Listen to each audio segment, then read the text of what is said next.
Hey you! Yes, you, watching this video. Do you want to own a piece of Scribbler? Only not a lock of hair or blood or flesh or anything else that will get you in trouble with the law?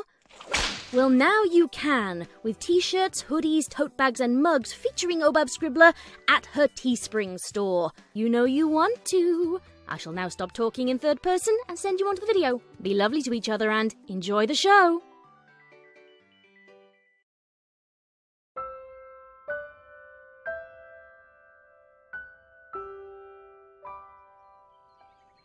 The bright beams of Celestia's eternal sun shone over Ponyville, the early morning dew shining as the rays passed through them. A slight breeze rolled through the streets, carrying a sweet scent of muffins and pastries from Sugar Cube Corner.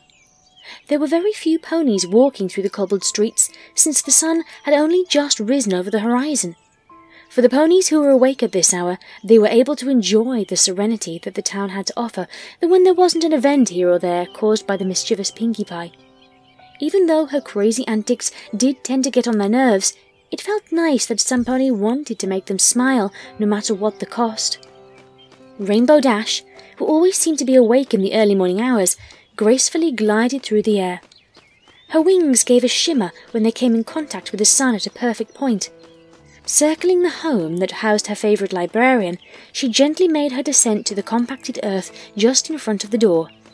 Her landing was stiffer than she had anticipated, and her body wasn't reacting as well as it once did. A groan escaped her body as she stretched her hooves out, the joints popping and crackling with each movement. It wasn't something that she had wanted to accept just yet, but age was finally getting to her. There wasn't much she could do anymore besides that of a normal flight.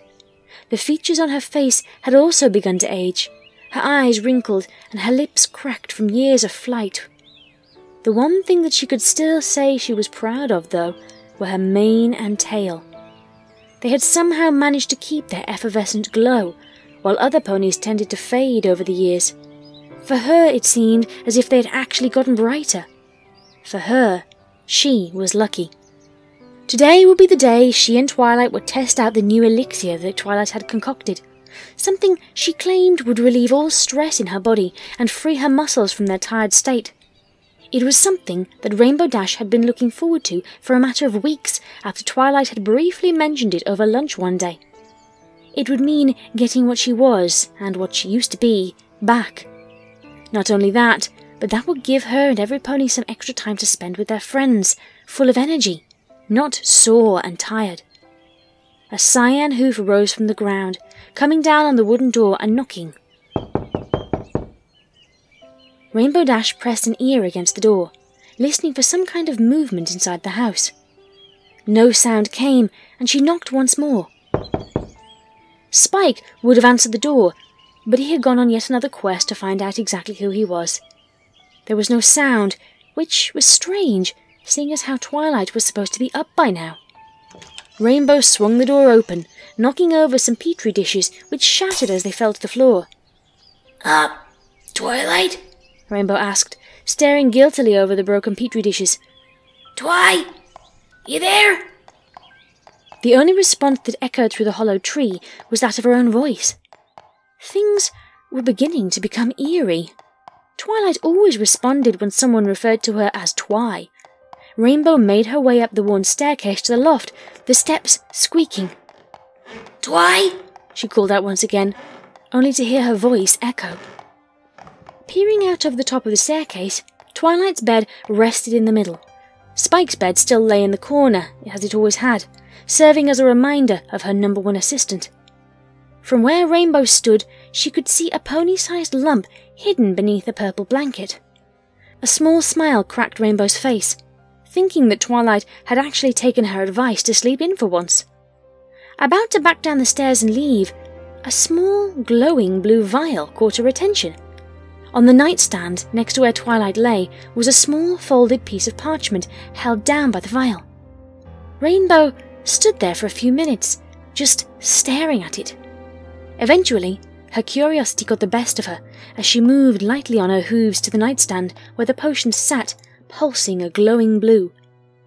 She glanced over at Twilight, making sure she was still asleep, but doubled back when she realized what was right in front of her. Twilight's lower jaw hung loosely from her face, and her forelegs lay limply at her side. The once vivid lavender coat was now a loose lavender grey colour. Rainbow didn't want to accept that her friend, right in front of her, could possibly have left this world. There was no reason that she should.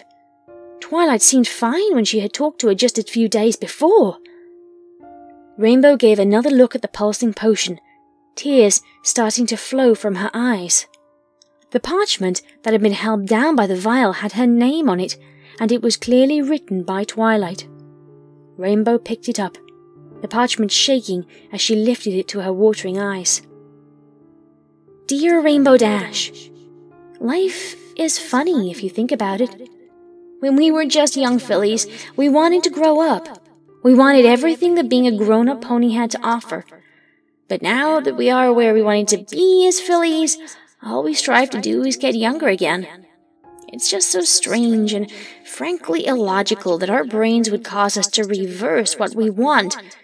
But the mind wants what it wants, I guess.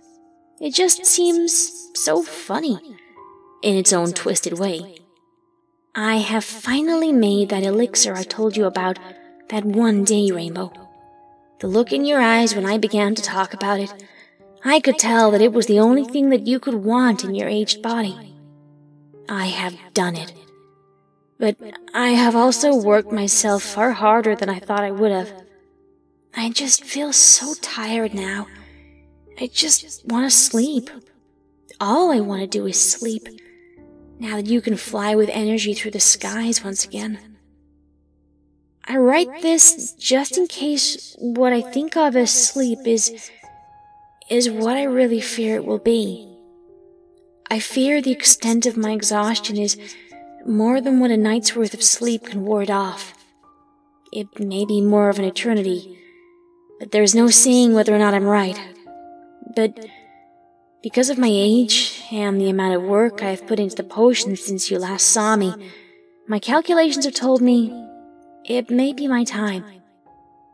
I just wish I could see the excitement on your face when you find the energy flowing through your body again. I've done this so that you can be happy, Rainbow. And that's what really matters. Not whether I am happy, but if you get what you dream of. As long as you are happy, I will be too. When you read this, that is, if you do, only take 1 drop of the potion at a time. It is extremely concentrated, so there is no telling what an entire vial may do to a pony's body. Now, Rainbow, if you can find it in yourself to tell every pony of my passing, should it happen, I trust you with this, my loyal friend. Your egghead, Twilight Sparkle. Rainbow looked down at the glowing blue test tube in her hooves, the top equipped with a small rubber nipple as the dropper. Twilight had done this for her, had actually worked herself to death just trying to make her friends happy. She had done it just to make her happy. It didn't make any sense why she wanted to make her happy, but she had done it anyway. Did Twilight really care this much for her friends? There was too much of every emotion, from anger to sadness, flowing through Rainbow's body. She couldn't cry or yell. All she could do was stare at the vial that had cost Twilight her life. Looking up at Twilight's body, Rainbow made a decision on the spur of the moment. Tilting Twilight's head back, she grabbed the rubber nipple in her teeth and pulled it straight off, spitting it away from the bed. She held the test tube next to Twilight's lips, still contemplating her decision. She clenched her eyes tight and lifted the potion. It rolled off of Twilight's lifeless tongue and down the back of her throat, still glowing as it flowed. Once Rainbow had emptied the contents of the vial, she took a step back and stared at Twilight, expecting something to happen. She didn't care what, but she wanted something to happen. Either way, if something did happen or not, she felt some relief, giving Twilight back what had gone and taken her life. Rainbow sat at the top of the staircase, her emotions finally flowing through her as they should have. She buried her face in her hooves, letting the torrent of tears flow for her fallen friend. She had never thought of it to happen this way, one of them going for her. It was just so selfish for her to want so much that it would go and cost a friend their life. There was nothing else to do but cry and wish that it could somehow be better. Then a faint clicking on wood echoed through the tree. Rainbow?